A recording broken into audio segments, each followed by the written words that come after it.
Ettumanoor east SNDP ശാഖായോഗം Gurudeva ക്ഷേത്രത്തിൽ ശ്രീനാരായണ ഗുരുദേവ ജയന്തി ആഘോഷവും ഉത്സവവും ഓഗസ്റ്റ് 24 മുതൽ 27 തീയതികളിൽ നടക്കുമെന്ന് ഭാരവാഹികൾ വാർത്താസമ്മേളനത്തിൽ അറിയിച്ചു.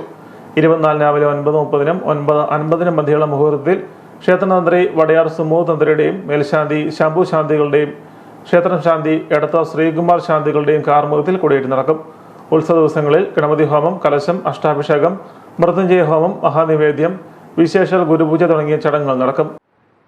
5518 നമ്പർ SNDP ശാഖായോഗത്തിന്റെ ഭരണസമിതിയുടെയും വനിതാ സംഘം, യൂത്ത് മൂവ്മെന്റ്, കുടുംബ യൂണിറ്റുകൾ, മൈക്രോ സംഘങ്ങൾ എന്നിവയുടെയും സംയുക്ത ആഭിമുഖ്യത്തിൽ ക്ഷേത്രത്തിലെ 16ാമത് തിരുവുത്സവവും ഭഗവാൻ ശ്രീനാരായണ ഗുരുദേവന്റെ 172ാമത് ജയന്തി ദിനാഘോഷവും നടത്തുകയാണ്. 24-ാം തീയതി 9:30-നും 9:50-നും ഇടയിൽ ക്ഷേത്രം തന്ത്രി ബ്രഹ്മശ്രീ വടയാർ സുമോദ് തന്ത്രികളുടെയും ക്ഷേത്രം മേൽശാന്തി വേഴപ്ര ശംഭു ശാന്തികളുടെയും ക്ഷേത്രം ശാന്തി എടത്വ ശ്രീകുമാർ ശാന്തിയുടെയും മുഖ്യ കാർമ്മികത്വത്തിൽ തൃക്കൊടിയേറ്റ് ഭക്തിയാദരപൂർവ്വം നടക്കുകയാണ്.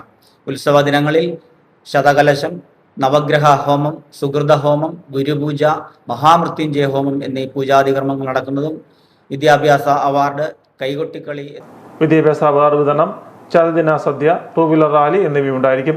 27-ന് ഉച്ചയ്ക്ക് 2 മുതൽ കലാകായിക മത്സരങ്ങൾ, 28-ന് ഉച്ചയ്ക്ക് 12:30-ന് മഹാപ്രസാദമൂട്ട്, 3:30-ന് ചതദിന ഘോഷയാത്ര എന്നിവ നടക്കും.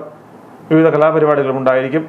ഏറ്റുമാനൂർ പ്രസ് ക്ലബിൽ നടന്ന വാർത്താ സമ്മേളനത്തിൽ ശാഖായോഗം vice president KK Sasidharan, secretary Shibu Bhaskar, committee അംഗം അനു സുകുമാർ, വനിതാ സംഘം പ്രസിഡന്റ് ഇന്ദിര ഷാജി, കമ്മിറ്റി അംഗം സുജാമോൾ, ശിവകൃപ എന്നിവർ പങ്കെടുത്തു.